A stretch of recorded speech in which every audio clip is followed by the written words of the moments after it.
Sumit, first things first, I mean, thanks so much for taking the time to do this. I think that's really the most important. Um, uh, I was telling Pradeep that there's so much happening in EdTech that if anybody can sort of take the time and sort of sit down with us and tell us how to think through the sector right now, that's going to be a serious value addition, not just to the team here, but to all of our readers. That goes without saying. Um, you've been in education for what? I guess 15 years. Uh,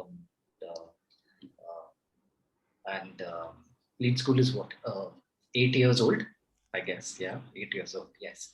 Um, and Z-Learn was the thing that you did before that, where you spent about five odd years. Sumit, the guys have spent 15 years in education. Started his career in PNG, which is a great place to sort of start, and then came back to India after his Singapore gig and decided that he'll do some bit of education. Um, the idea of Lead School obviously is to make a difference to education in private schools outside the big cities of India. I guess that's where it started.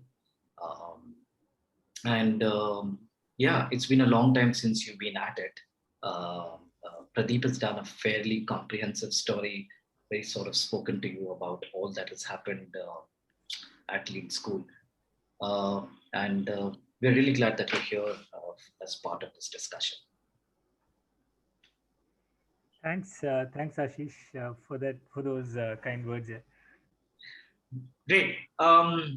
Right. So I'll obviously start this. And for me, I think the big thing that I wanted to kind of begin with was, when I like look at the landscape of education opportunities today, uh, and we keep saying this in the newsroom, there is a Byju's and there is an academy, and there are people like you.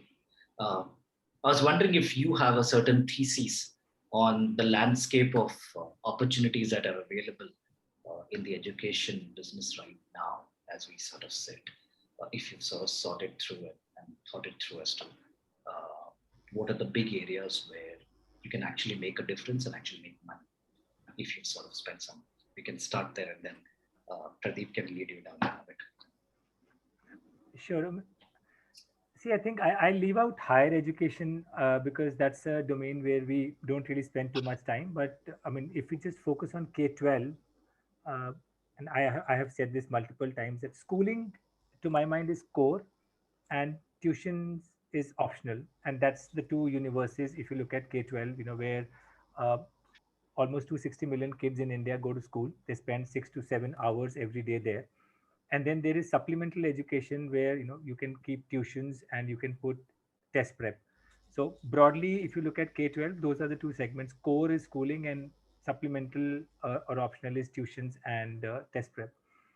And now, if you do a horizontal slice within that, the mode of delivery historical has always been in person physical, but in the recent years it also has added an online component where remote learning has picked up, mostly in supplemental. If it were not for COVID, I mean, schooling would have continued to be in the physical world. So that's broadly, I think, the way I look at the K-12 market. Now, if I look at the second question that you asked, how does one build a business in it? I think the fundamental question to ask is, what's the problem to be solved in education? And if we start from there, the business will follow. I also keep saying that if you focus on Saraswati, Lakshmi will come. So in education, you've got to focus on what is the problem that exists in India. And the biggest problem that we've seen is, if you leave out the top, let's say 1 2 million students, the rest of the students are not actually, they're going to school, but it's not equaling learning.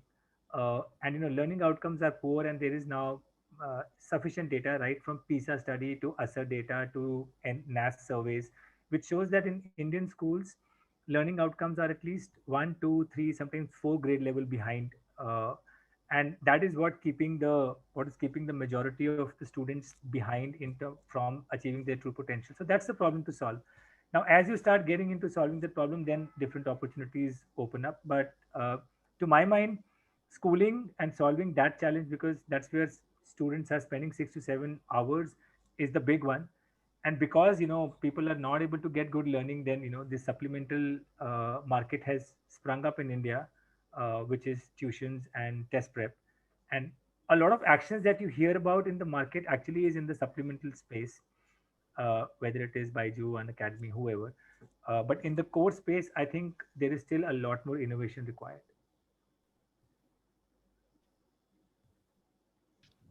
Hey, Pradeep, floor is all yours. Thanks, Jack.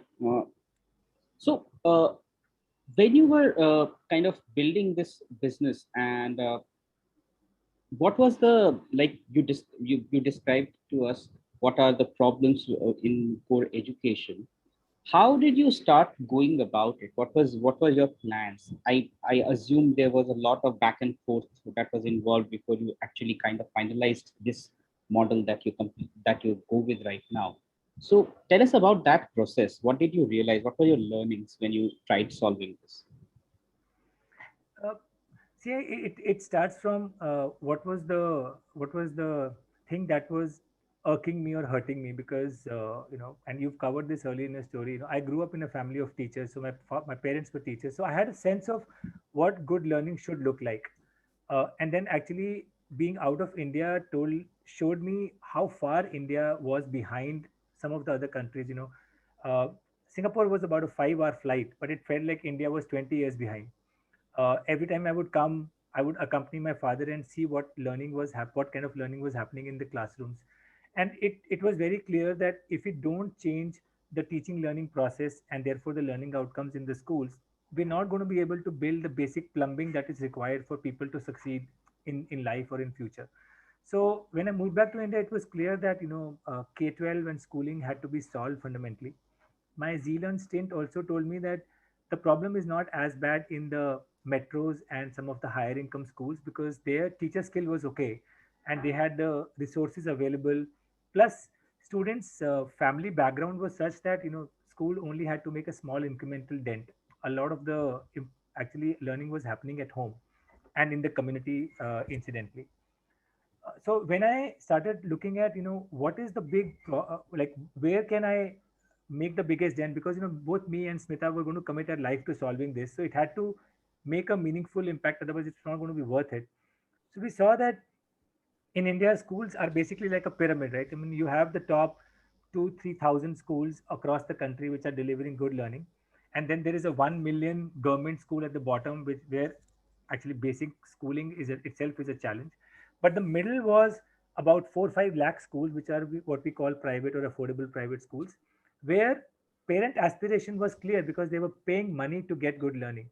But if you see the outcomes, learning outcomes were not happening. And we felt that if we could solve this, about 120 million students go to these affordable private schools. If we are able to solve this, we will actually be able to change the arc of the country. And I think fundamentally, having grown up in a partition affected family, there is this kida of patriotism which runs through you want to make a difference and do something. So that's what we said, we have to solve it. But the problem was, nobody had a model which actually works in affordable private schools, because historically, all models have trickled down from high income schools to affordable private schools. But because they have trickled down, it's basically a pared down version of something which was working in high income schools, but which doesn't work in affordable private schools. So ultimately, we thought that if we have to solve it, we've got to basically roll up our sleeves and run a school ourselves to find out what the problems are, because from the outside it wasn't very apparent where were the problem areas. Mhm. So we actually started by running our own school in this small town.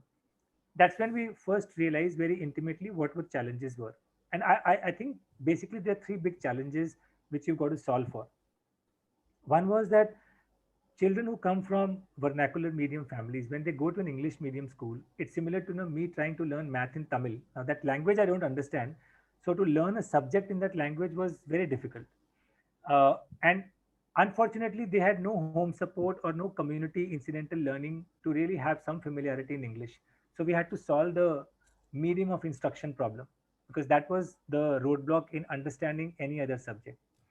To exacerbate the issue, the teacher skill was poor because these were affordable schools. They're paying 8 to 12,000 to a teacher. So in high income schools, they have class coordinators and there is some R&D innovation happening. In these schools, it was pretty much pick up the textbook, which was designed for a high income school, and start teaching through translation. And the learning that happens is teacher picks up a book, translates, then she writes the book back question answers on the board, students copy, and during exams, they regurgitate those answers. So there is no real learning happening. There is transaction of some teaching happening, but there is nothing getting embedded in the child's mind and heart. So that's what we had to solve for. And then the curriculum innovation or the pedagogy innovation or the tech innovation to actually just solve this learning challenge and then solve it at scale is really what we ended up doing. Right. You also, like you said, you started with doing your own schools, right? Implementing these processes in your own schools, and then you moved on to, partnering with other schools to implement these curriculums or your model of learning.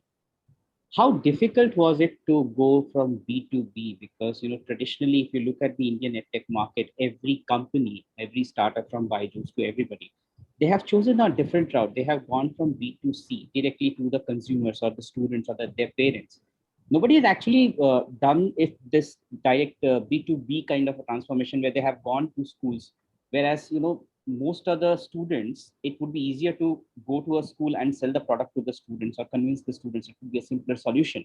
But instead of doing that, they are going to every single students at their homes, right? So how difficult was that B2B transition? Because I understand that schools are difficult. So I want to understand from you how was it for you, your model? I think some of the decisions you take in life are genetics, right? So I think our DNA was of a school operator. So we understood what happens in a school. We understood the challenges that a school owner faces. And our starting point was not honestly to build like this big business. Our starting point was to solve this problem. And we felt that, if a child is not learning in the 7 hours she spends in school, I wonder what she would be able to learn in the 2 hours she would actually spend at home. So it just was natural for us to solve the problem where it started from versus applying a band-aid at home. I mean, that's how we thought about it. So in our mind, it was natural to go to schools. What we saw was, to be honest, in the first year, we were skeptical that, whether schools will accept, because schools have been known to be resistant to change in this country and actually world over. Uh, what we found was that maybe fortunately, we had actually hit upon some of the raw nerves of school owners. So when you go to a school and ask him, what is the problem you are facing? They will say, I'll use Hindi, they will say, हमारे बच्चे week हैं, और हमारे school में parents कुछ नहीं कर पाते, सबको सब कुछ हमें करना पड़ता है, और दे वुड से कि हमें अच्छे टीचर नहीं मिलते.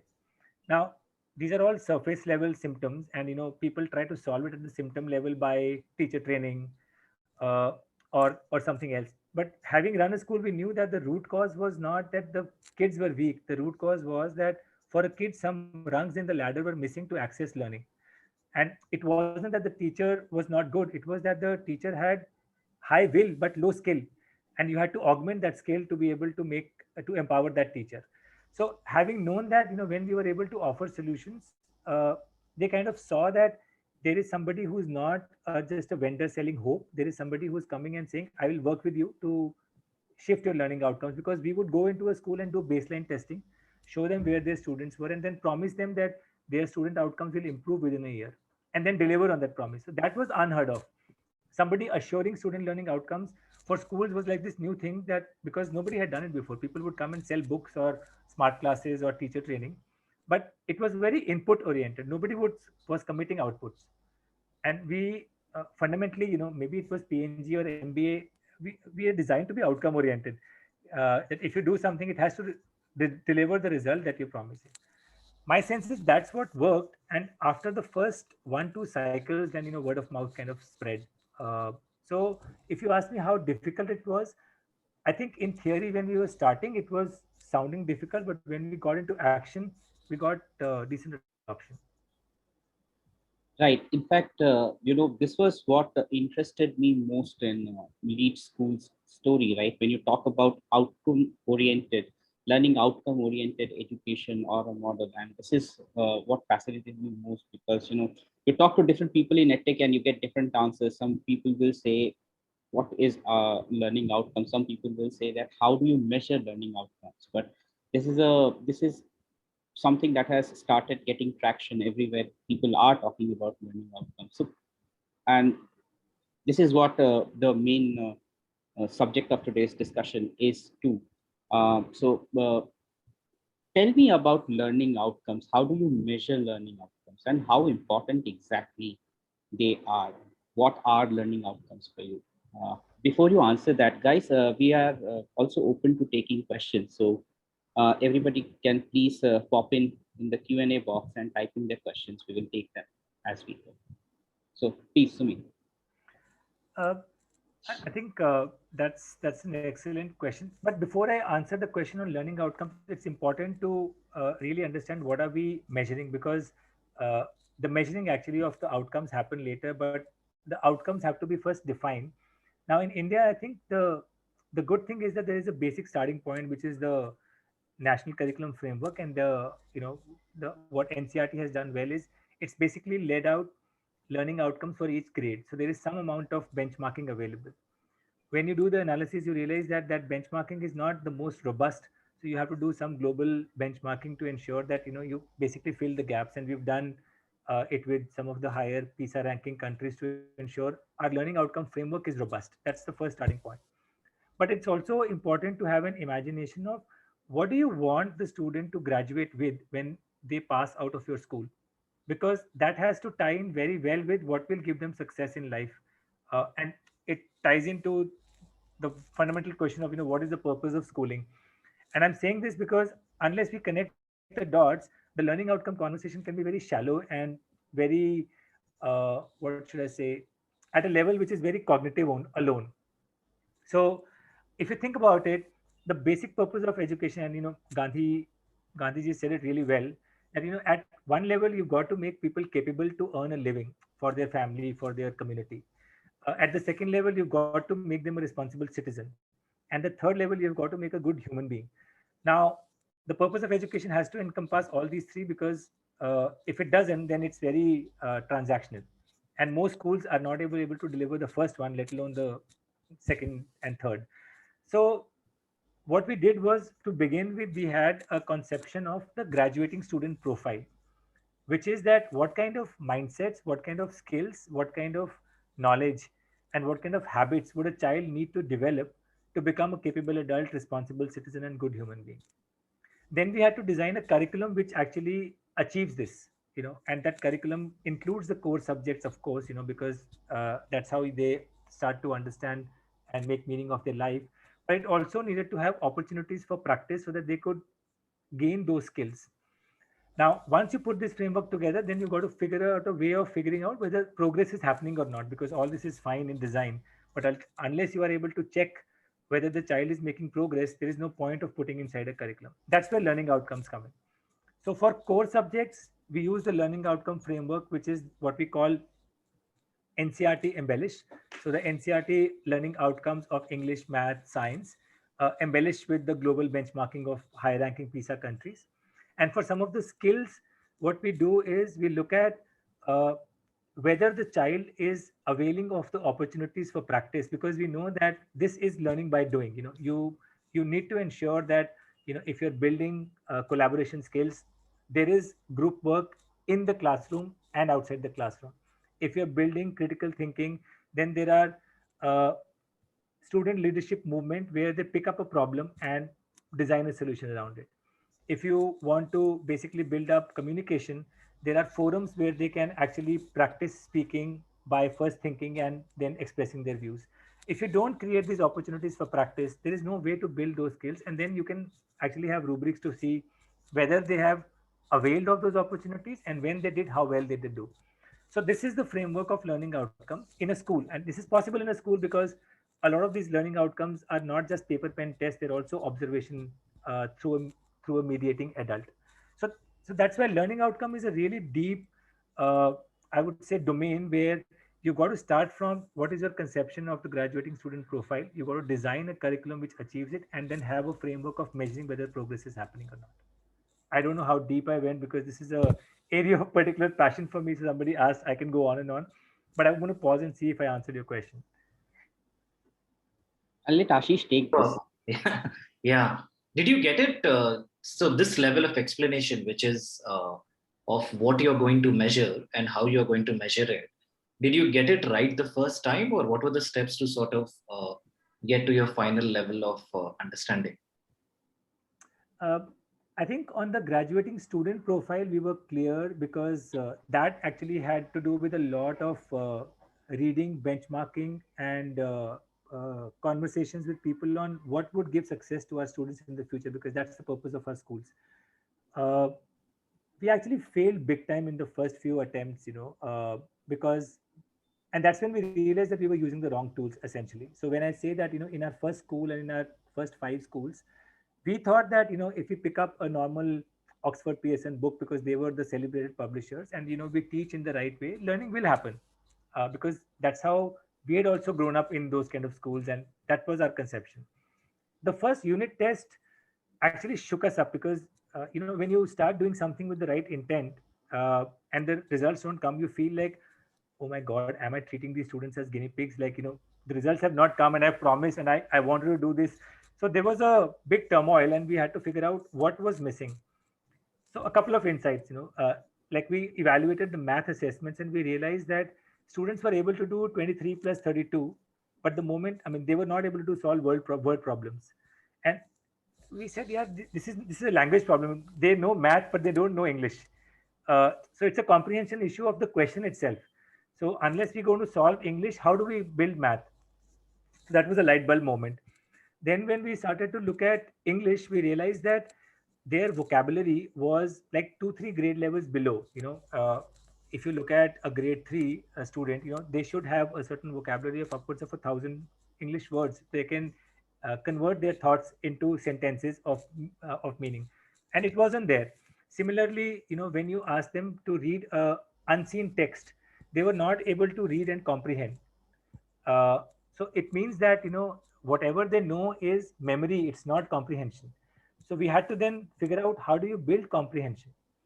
So a lot of the learning outcomes actually happened in round 2 3 once we had figured out the curriculum and pedagogy to move the student from where they were to where we wanted them to be.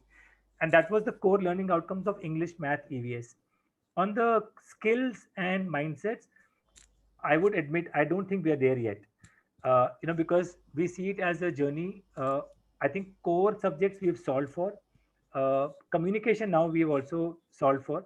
Critical thinking and collaboration, I think we are on that journey. I would say we're about 40% done, but there's a lot more to be done. Uh, and as schools reopen, we hope to kind of go back and then continue on that journey. Got it. No, that's yeah. I mean, obviously that helps to understand. Saying that you also have different iterations of trying to solve the problem, and obviously, it took you a while to sort of get to this level of understanding. I think we have a few questions. I'll just quickly take them, and then Pradeep can pick up again. Um, I think the first question is: so, what would you say was one of your biggest challenges while trying to change the conventional schools? It's a motherhood question, but you'll have to decide which one of the challenges that you faced in the schools is one that really stands out for you. See, we have an internal joke, and I'll lead with that. When somebody says, who's your biggest competition, I say Newton, because his first law of inertia is the one that we have to break. So the thing is that schools, when we get into a school, it's like getting into page number 46 of a book. So you're getting in the middle. Now they have a certain history and they have a certain way of doing things. And the most worrisome thing for a school is that I have taught a certain way. I can't admit that it was wrong. So I can only basically say that we are doing something better. Now, unfortunately, what happens is that parenting happens from the past. So a lot of parents believe that uh, what they learned maybe 20 years back is how their kids should learn. हमने अपने school में ये किया था, without recognizing that both the world has changed, and I mean the future that their children are going to live into, they don't know, right? So now the big challenge for schools and us is, how do you orient parents from what they think is right for their child to what we know is right for their child? And I think that bridge to that gap, I mean, to bridge that gap, I guess is the big challenge, because you're talking about very strongly held beliefs about how things should be without having the robust knowledge underpinning to it. How did you bridge it? So it's not an easy answer. I think a combination of two three things have helped. One is that there is nothing like, I mean, seeing is believing. So there is nothing like a parent seeing that his child is beginning to. It starts with beginning to read the English billboard, English menu, coming back and pointing out things in English, uh, asking for simple habit changes like switch off the light, or let's not have so much fried food. So when the child starts to become the agent of change in the family knows, okay, there is something happening here. And this happens much before the year end exam or the midterm exam. This happens in the first 2-3 months. And so the first few months are where we've got to do the parent orientation and tell them, you think this is what you need, but your action, we know, will not work. Trust us to do this, because I mean, we know we've done this, we've researched all of that stuff. So we are asking them to take a leap of faith, but we're not asking them to wait for too long. So when they start to see, then the word of mouth spreads, and then I think it's easy. So it's the first few schools and the first few parents who are the tough ones. Right. Okay. I'll take one more. Sorry. There's one from Atul. It's a slightly large question. I'll just sort of read it out. So Atul is asking, how do you look at vocational skilling in schools? NEP seems to focus on that quite heavily. It promises to drive incremental value for certain income groups, but seems to me like a early sorting action which may dissuade students from dreaming big and distract from the skills you talked about. Yeah. I think it's a very important and a very deep question, and it goes back to, I think, my belief that the way vocational education is conceptualized in India is basically very. It's a poverty mindset. It's not an excellence mindset. It's like something is better than nothing.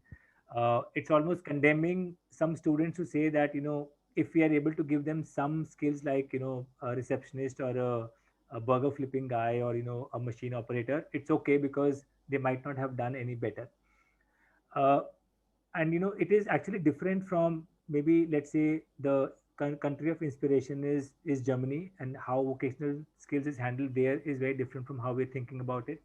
Now I know there is a immediate task of giving jobs to millions of youth who is kind of graduating, but I don't think it speaks to their true aspiration. It speaks to their almost uh, if there is nothing, then maybe something is okay.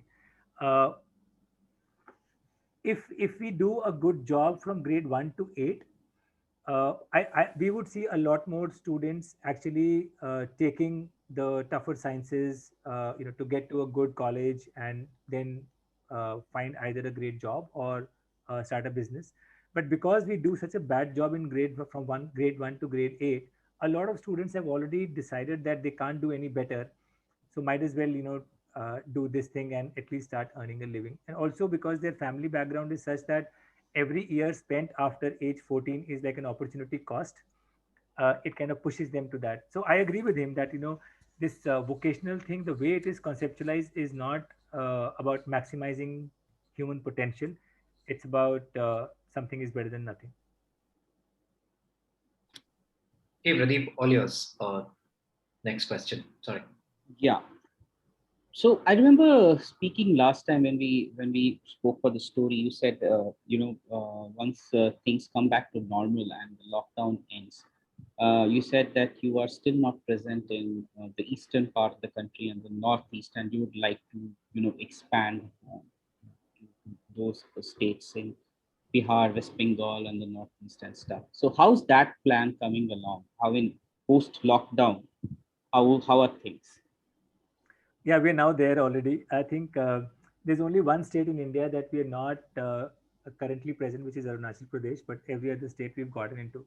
So, although I think our availability in northeast and east is still far lower than south and north, and next year we're going to make a concerted effort to reach out to more schools and students.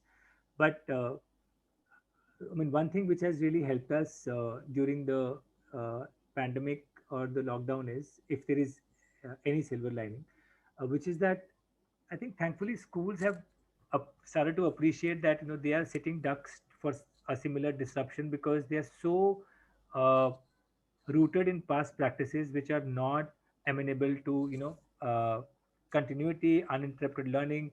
So their openness to technology innovation has actually improved. So we've actually grown 3x in the last how many months?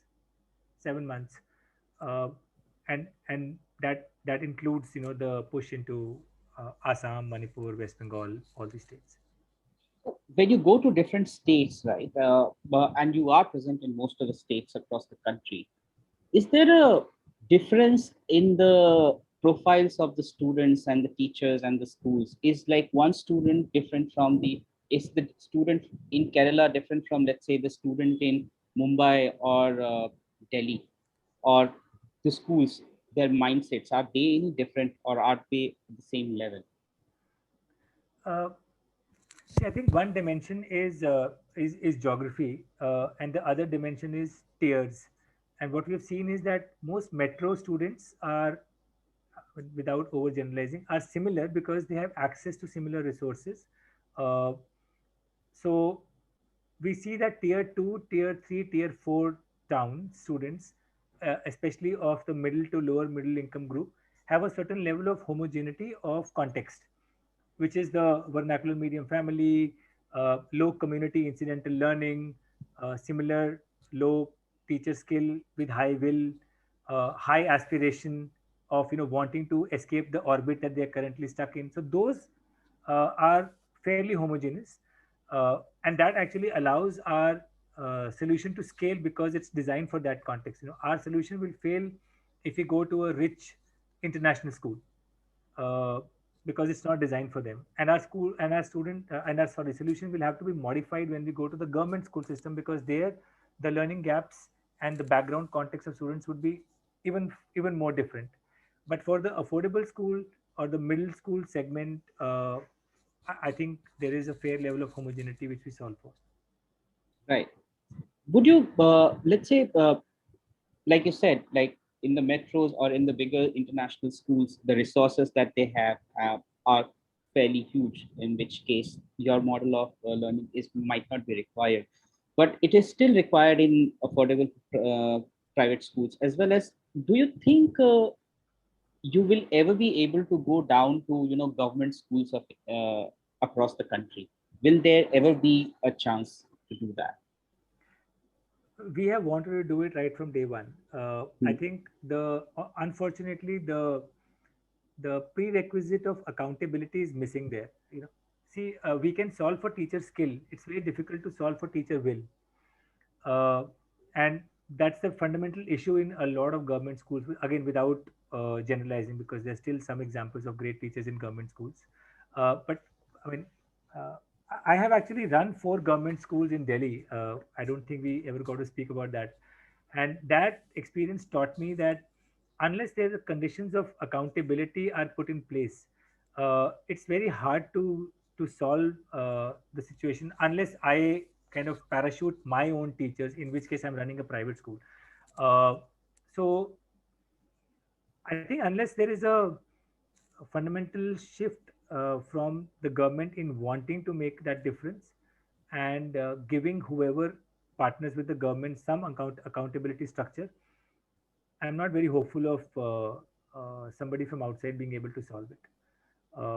So, I mean, the moment any state, anybody says we are open, we would be there tomorrow because that's the purpose for which we are set up.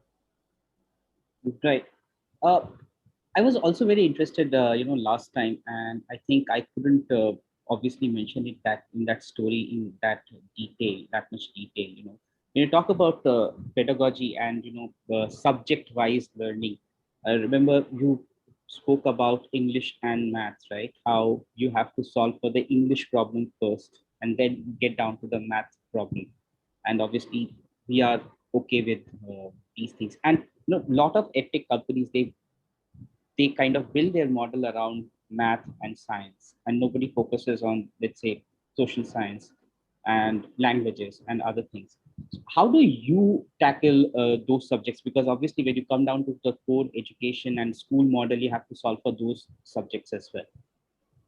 When you say those subjects, you mean maths and So science? math, Social. science, social sciences, like history, geography, and other subjects, right? Languages. Yeah.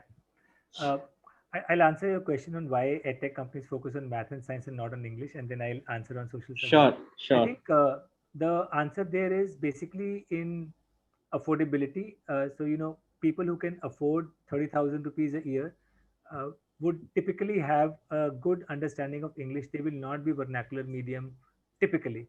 So, if you look at it, that is why they are not deeply penetrated, because after a point they will start hitting the affordability barrier, and that's where the English problem actually exists. So it's a bit of target audience selection or deselection, if you may. uh, and for those, math and science are the more important ones, and that's why most edtech companies focus there, because at the price point they offer, they really can't actually penetrate deeply into the country. uh, Social science is very interesting. I'll talk about history because that's a personal interest area for me. uh, when we started investigating why is history a challenge, there was of course language interference, because in history you've got to read a lot and you've got to write a lot. So if you don't understand language, it is difficult to do that. uh, but even after solving for the language challenge, the other challenge is that history is located in a time and place, right? So if you are not able to locate history, and if you're not able to make the time concrete, it is very hard to commit it to memory, because you can't rely only on words. So for example, if you think about the 1857 revolution, if you are able to map it, if you are able to trace its path right through Bihar, UP, and going down to Jhansi, you got to be able to physically see it moving. If you just try to remember that, first this happened, then this happened, it's very difficult. The moment you locate it, and it becomes real for you, and that solves one challenge of history. The second one is that you've got to be able to situate history in a continuum of time. So for example, if you're able to think about it, that okay, 1857, before that what happened, and after that what happened, and because when you start from grade 6, you're actually starting from early years. So if you go to a lead school, you will actually see a physical timeline plastered on the wall. And as you start to investigate a certain era, you situate it on that timeline. So you see history not as separate incidents, you see it on a continuum. And there is so much power in seeing the continuum, because then the connections become very apparent. The third thing is that you've got to be able to make a connection that when something was happening in India, what was happening in the other parts of the world. And we never learn history like that, because we think that, I mean, what happened in 1857 was an end in itself, or what happened with Akbar was an end in itself. But we have no conception that in 16th century what was happening in Europe. Uh, and the moment you start to see it, you start to see the bigger picture. So I think if you are able to locate history, if you're able to visualize history through a timeline, and if you're able to connect history, which we call the VLC approach, then history becomes real. The last part of the connection is you've got to then make history relevant. All this is fine, but why am I studying it? So you've got to be able to connect it to their present, to see that what they are experiencing today has vestiges of what happened then. And the moment the child sees that, then history is not only real, it's also relevant. Because in history, the real issues that you're solving is relevance and abstraction, right? That's the problem in history. So the once you understand the problem, I'm sorry, I'm going to go on and on. But once you understand the issue of learning, then you're able to solve it. And this is how we solve, for example, history. Civics is similar, geography is similar. Once you break it down to what the learning challenge is, then it's easy to solve. Right. Have you ever tried to, like, let's say, take the learning outcomes from one subject and kind of use it in trying to assess learning outcomes in another subject? Has it ever helped? Has it ever happened? Has it ever helped? Uh, I know what you're getting at, but I think we found a better way of addressing it, because this is like holding the ear like this. But I think Okay. if you think about it, basically what we've understood is that learning has to be connected to life for it to be relevant to a child. So whenever we start anything, uh, you start from the whole to the part, which is what is happening in your life where you see this, and therefore why is this topic relevant. So when you look at life is not split into subjects, right? Life is life. Subjects are a way of understanding life through different lenses. So when we look at, let's say, them buying and selling, and then you extract currency from it, it becomes real. Versus, how currency is taught is there are 5 kinds of notes in India: 100 rupee, 200 rupee. It's meaningless. But the moment you start from life, it becomes important. The second thing is, it has to be connected to previous learning. Otherwise, because they have to see it as rungs in the ladder versus a separate entity in itself. So once you make these two connections, which is connection to life and connection to prior learning, then learning becomes real, and you don't have to then do the interdisciplinary connection artificially, because when you connect it to life, it's automatically done. Hey, Right. Pradeep, I'll ask a couple of questions. Yes, please. Yeah. Hey, Sumit, how did you go about, let's say, deciding on how you will make this thing a business? Like, how will you price things, where school owners almost always are running on very, very thin sort of budgets? How did you sort of fix that part of the business, and how did that actually play out for you over the years? Uh, See, I think our intention was that we've got to it's our mission, we've got to make it accessible and affordable. So there was a sense that if a school is charging 25,000 rupees fees a year from a child, uh, they will not, I mean, their bag fee, or the fee that they charge for materials and stuff to a student is typically 10 to 12% of it. So we can't break that ceiling. And because, if we try to get people to pay more for what we have, then we don't even have a starting point. So we've got to get in and show results versus expecting people to buy us because, we are promising them the more. uh, so working backward from that price point, I think this PNG taught us, this shelf back thinking, that, you start with what will work for your consumer and then design around it, versus design something great and then expect people to pay. So that's how it kind of worked out. Were there any challenges in sort of convincing people to pay up, or did you sort of try and sort of make it easier in terms of what your business model would look like? How did that play out? No, I think, I mean, if I look at the adoption that we have seen so far, we've grown fairly quickly. I think 2017 when we started, we were just running our 5 own schools. Today we are close to 2,000. Uh, so yeah, I mean, see, there'll always be people who would want a good bargain and all of that, but otherwise we haven't seen this to be a challenge, because we're typically replacing what the school was earlier using. We're not bringing in too many additional costs. I mean, the school is using books and workbooks and we replace it. The school is using some smart class, which is just a theater which is to be used weekly, we replace it. Teacher training, we replace it. Assessment, we replace it. So we actually put up a full stack solution in a school, which replaces a lot of these disaggregated costs. So net, he doesn't end up spending a lot of additional money on us. Right. Just one last follow-up question. This whole idea that the first few years you'll spend in running your own school and then sort of start adding more schools, was that by design, or or did it something that you stumbled on because fundraising was difficult, or that's not the kind of life you'd imagined? What really happened there? Uh, See, when we started, we basically were, I think, a little bit stupid and mad at that point. It was just, people use this word junoon. So we wanted to just go and figure it out. And that's why that one school and spending those first 3 4 years there, a lot of people would ask me, yeah, first you moved from Singapore to India, then you left a CEO job and you're running this school in this village. What are you really doing? And all of that happened. I think the conviction that we built doing that was important, and we were actually thinking we would open more schools.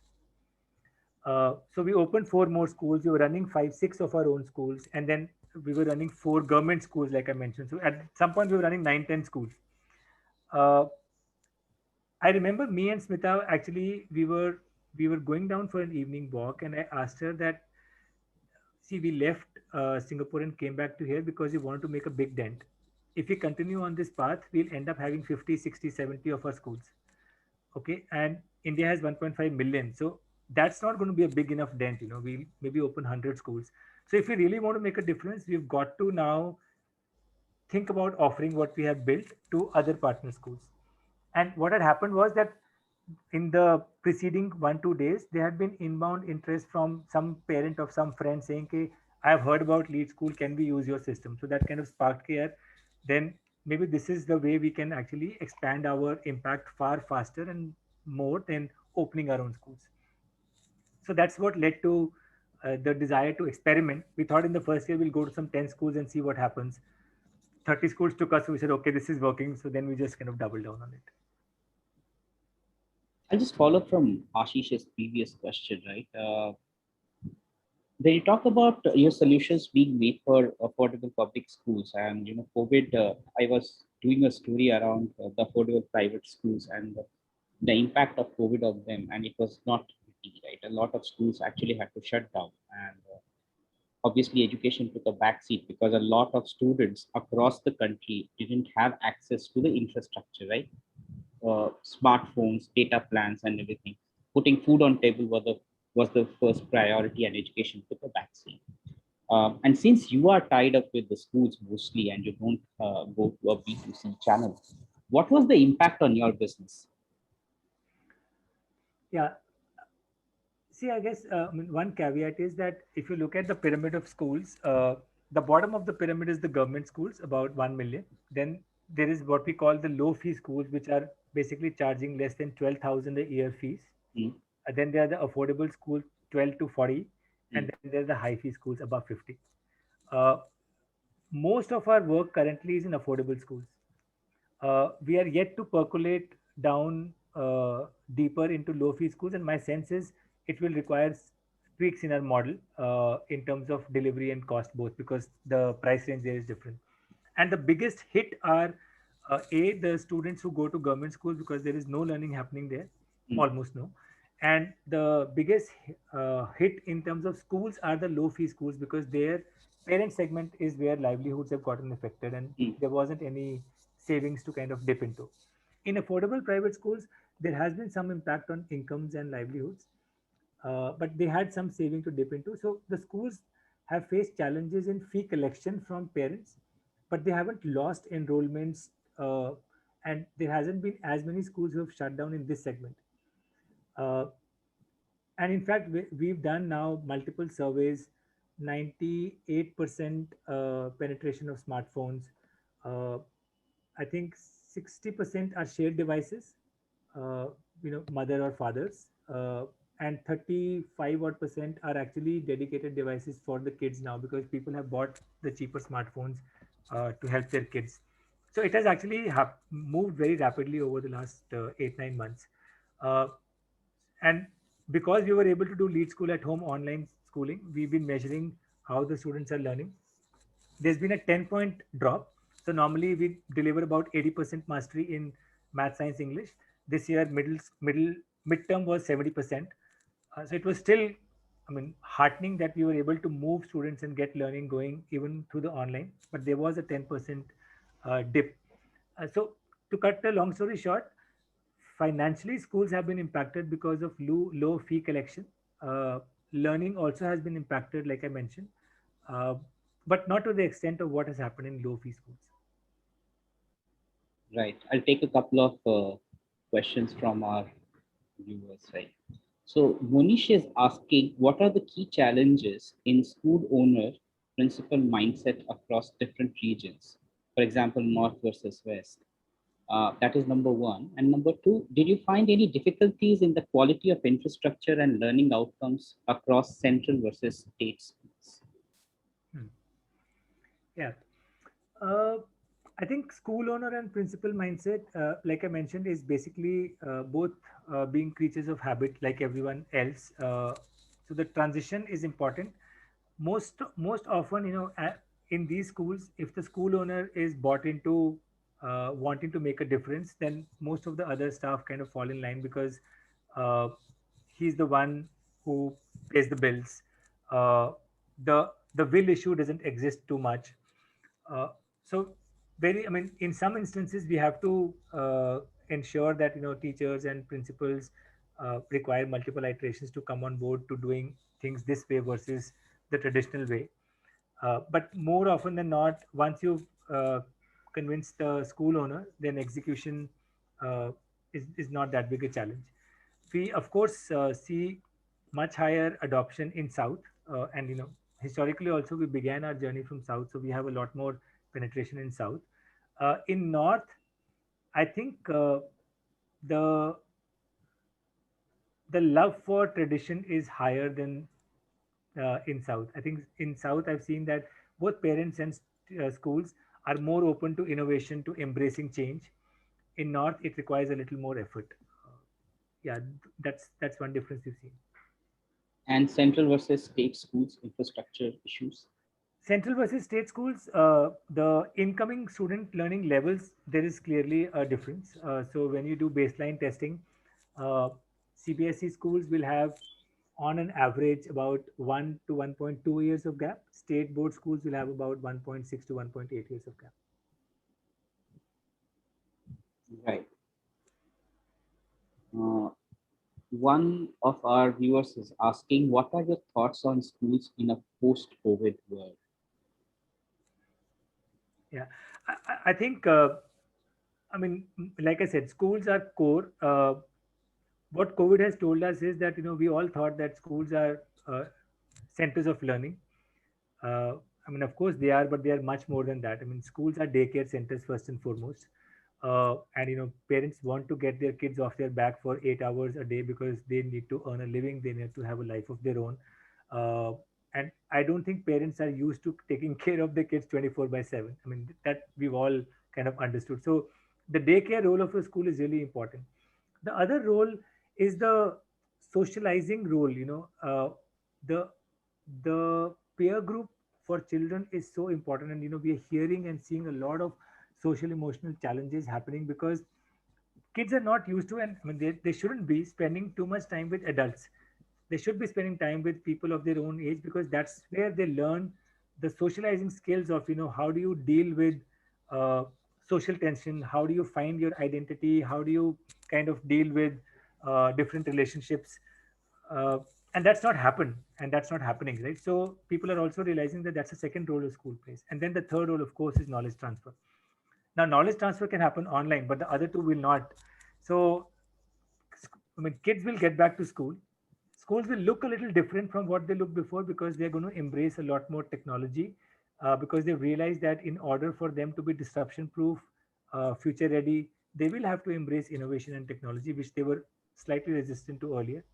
So my sense is in a post-COVID world, students are going to flock back to schools, but when they get to school, the schools will look different and hopefully better than they were in the pre-COVID era. Right.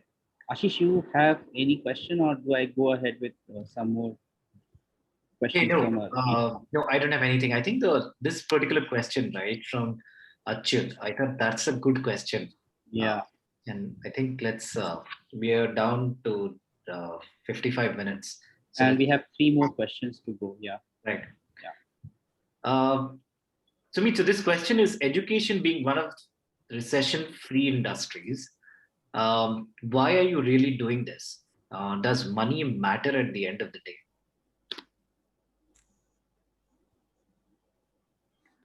Well, why am I doing it is because everyone has, I think, some kida to be discovered. My kida was that I wanted to basically make an impact in education.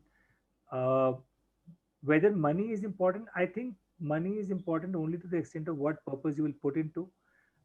Because beyond a certain number, everything else is an additional zero. So personally, I don't care much about what money is getting earned, but I think I can clearly see that as we start to reach more and more kids, it is apparent that with more money, we'll actually be able to serve more kids.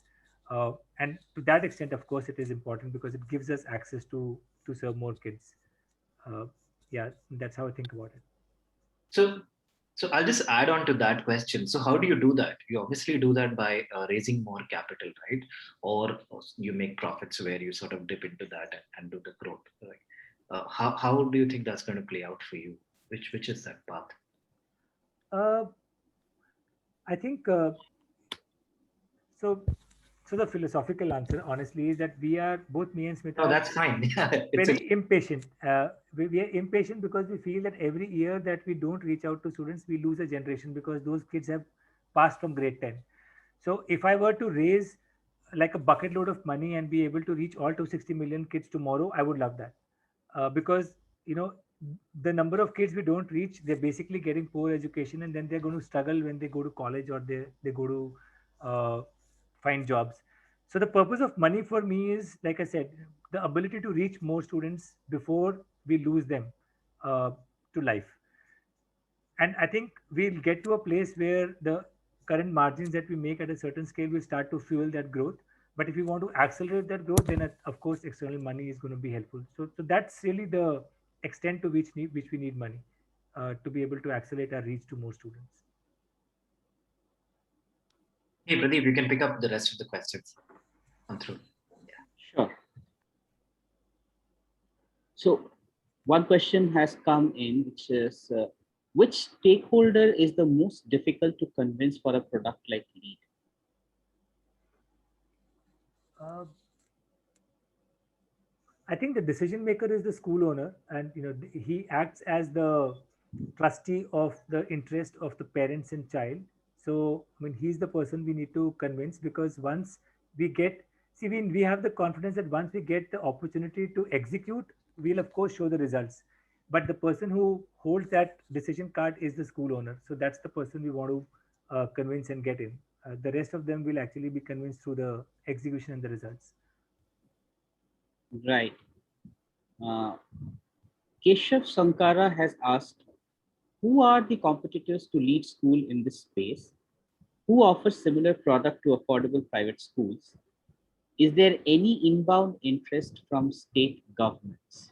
Can you please give a ballpark figure on the number of your partner schools in Andhra Pradesh? Andhra Pradesh. That's a lot of questions packed in one. Yes. I mean, the Andhra Pradesh one is the simplest one. I think we've now over 100 schools in Andhra Pradesh. Last I checked yesterday. Uh, State governments, we have had a couple of inbound interests, but they quickly fizzle out when they realize that we're not in the business of giving them SOPs which they can execute. We're in the business of actually going down and making an impact. And we believe that SOPs don't work. Otherwise, they would have. I mean, there are million downloadable SOPs today in the on the web. Uh, what was the first question? I forgot now. So the first question is, who are the For competitors? the competition. Yeah. I mean, yeah, without sounding arrogant, I honestly don't think there is anybody who does things the way we do. I mean, there are our largest competition is traditional publishers, because every school has a publisher which they use to deliver rote learning and lecture-based teaching, and those are the guys we're trying to replace. So in that sense, yeah, I mean, all publishers in the country, it's a really long tail, uh, are opportunities for us to replace. Uh, you think the school owner's background affects the decision whether they want to go with Lead School or not? Like they being more tech savvy will result into them being more receptive to you guys or not? All school owners want their school building to be full. because capacity utilization is the biggest metric, and they know that the school building will be full if the students are learning and the parent word of mouth is good. So even if he's business oriented or academic oriented, everybody cares for learning or outcomes, whether in the first order or in the second order. So I mean, it's about which lever you press, but ultimately the outcome is important. So as long as you're delivering it, honestly, in the long term, it doesn't matter. In the pitch, you might have to modify it a bit. Pradeep, I think the Great. time is up. We've Yeah, I got an think so hour. too. Yes. Yeah. So unless you have a last question, No, uh, I don't. sort of, I really don't. we sort of, no. Yeah. Hey, so Sumit, I have one last question to check. So, so supplementary learning obviously has emerged in a huge way, right? I think the valuation of innocence that has come in is significant there. Uh, and I think even both investors and people seem to believe that that's something that will make a serious dent in the way that we look at education. Um, um, you've been through the whole educomp era of education, right? So what is your sort of larger view on how this whole phase is going to look like?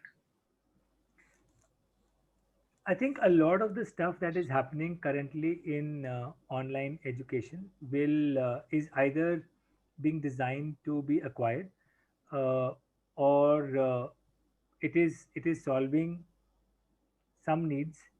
And my sense is that supplemental education works because of two underlying factors. One is the inefficiency of the school system, and second is the parental desire to give their child an edge beyond school. The first one we hope to solve for, so that children don't have to spend too much time doing a repeated thing of what they couldn't have done in school. The second one is, I think, which will continue to be fueled through test prep or tuitions, or olympiads and stuff. A lot of the other stuff which is currently getting done is, I think, a temporary thing because schools are shut.